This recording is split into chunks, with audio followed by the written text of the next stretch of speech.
Buenas noches, bienvenidos a Tiempo Después, soy Melanie Urbina. Muy buenas noches, mi nombre es Juan Luis Orrego y bienvenidos a Tiempo Después. Todos alguna vez hemos dicho, estoy estresado, pero ¿sabemos realmente qué es el estrés y qué consecuencias puede traer a nuestra vida? El estrés es un fenómeno moderno, producto de la revolución industrial o de los rigores que nos impone la modernidad, por ejemplo, en el fenómeno de la competitividad, o es un fenómeno muy antiguo. En el programa de hoy, el estrés.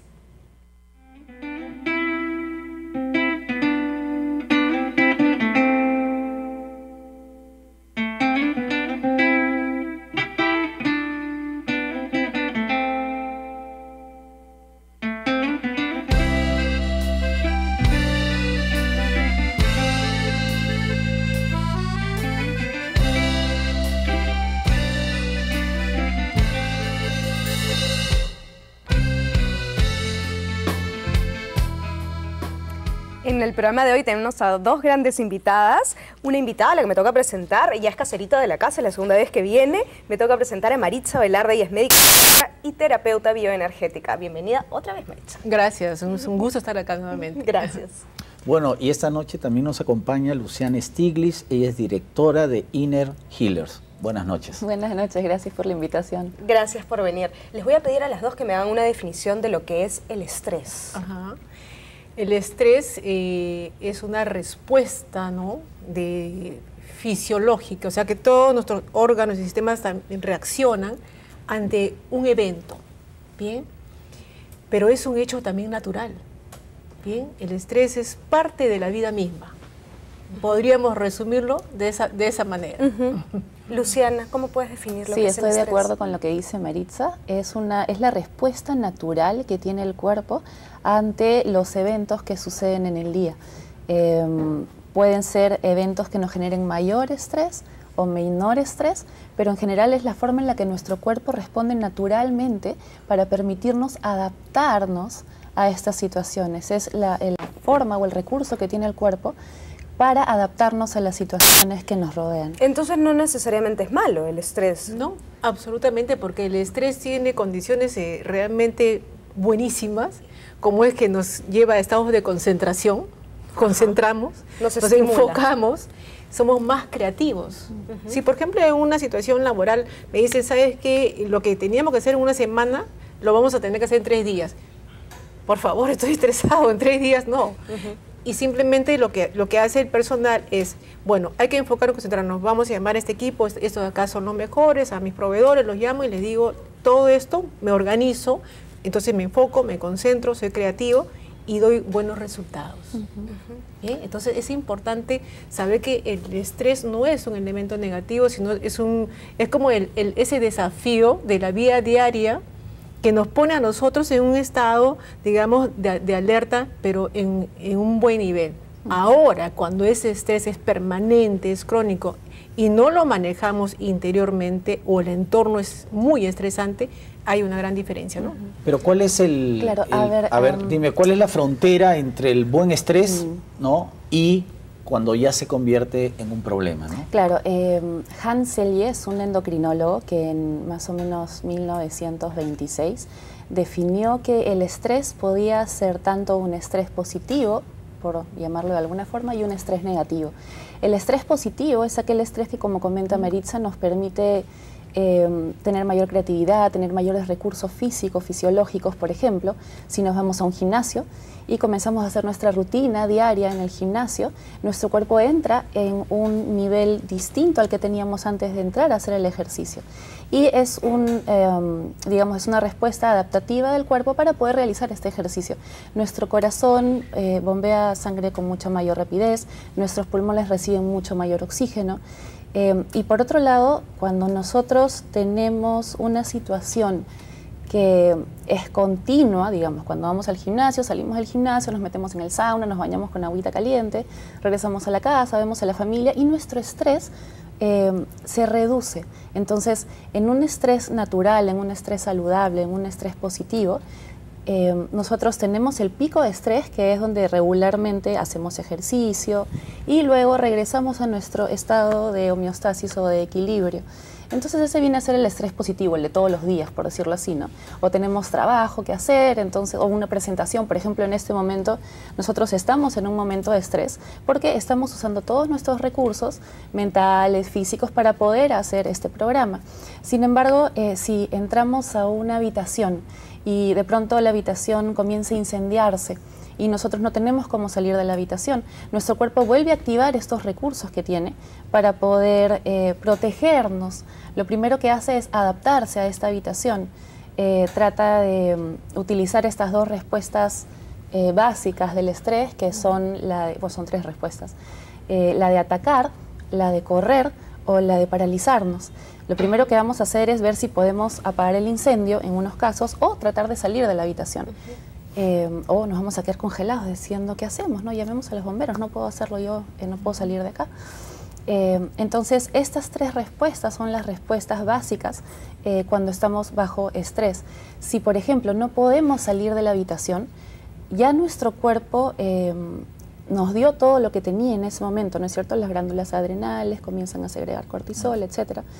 Pero si esto continúa durante un tiempo prolongado, nuestro cuerpo comienza a agotarse.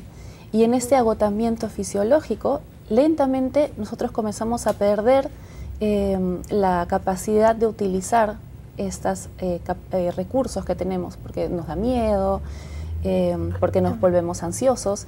Y este tipo de estrés es el estrés negativo. Muchas veces esto mismo podemos replicarlo en la oficina.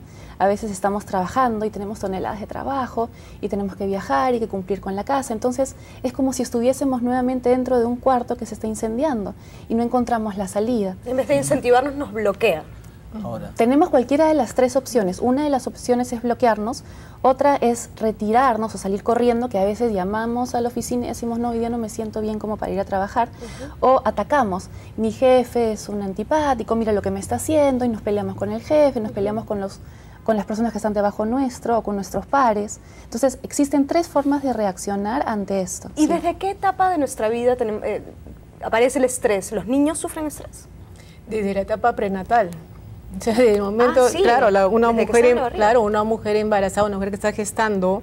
Si está estresada, la madre estresa al bebé. Claro, porque va a aumentar la adrenalina, va a aumentar el cortisol, va a aumentar todo ¿Y lo está que estresando al niño, exacto, al feto? Sí, a ver, justamente por supuesto. Quería preguntar porque me estoy estresando.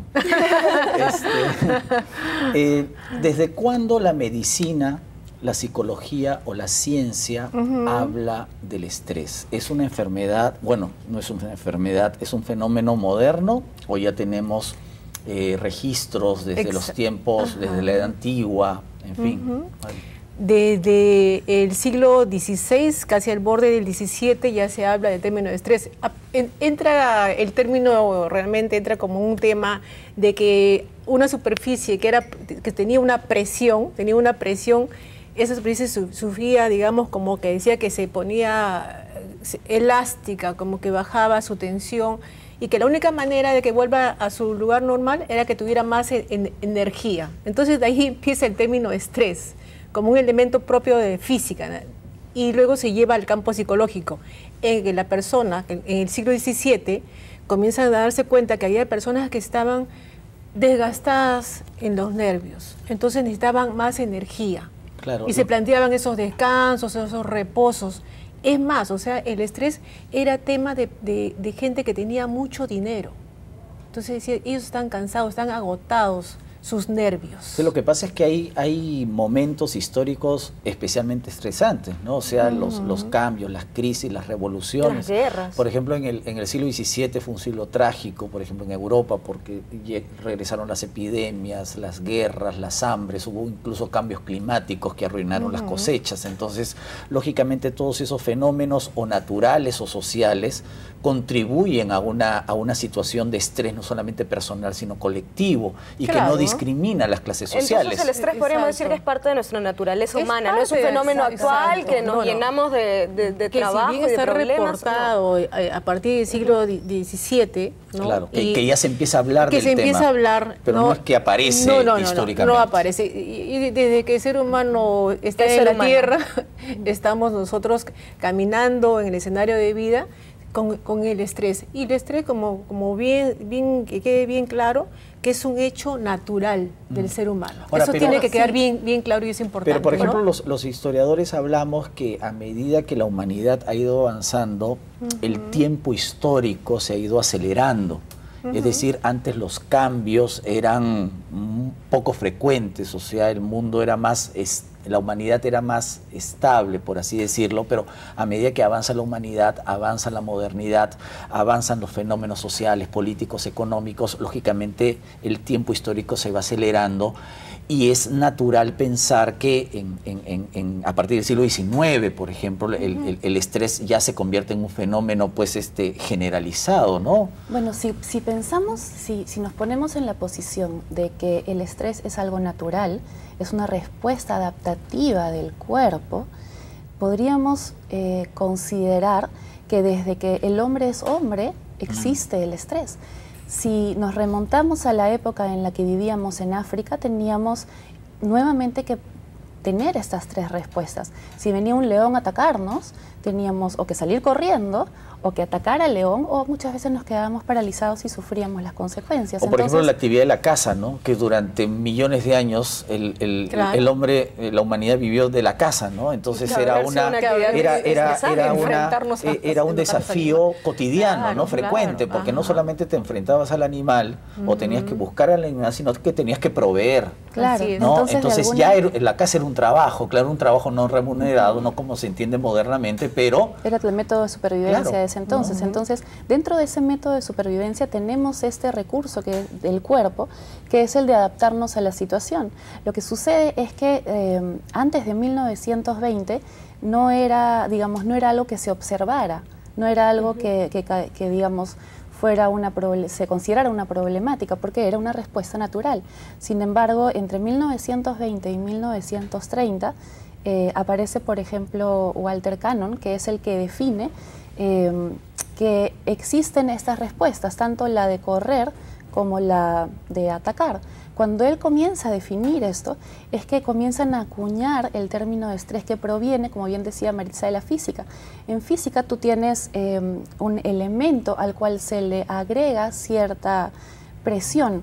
Al tú agregarle la presión a este elemento, la fuerza que tú empleas para hacer esto se distribuye a lo largo del elemento y genera una tensión. Entonces, luego de, digamos, ya existiendo la palabra tensión en física, los psicólogos, biólogos, etcétera, acuñan este término estrés, este término tensión, para hablar de tensión mental. Al definir tensión mental es que comenzamos ya a hablar de una tensión en el cuerpo, de una tensión mental, de una tensión en la persona. Y entonces ya comenzamos a hablar del estrés como problemática, ¿no? ¿Qué es lo que sucede cuando este estrés o esta tensión es continua, es crónica? Bueno, tenemos que irnos a un primer corte y en el siguiente bloque hablaremos de los síntomas del estrés. Ya regresamos.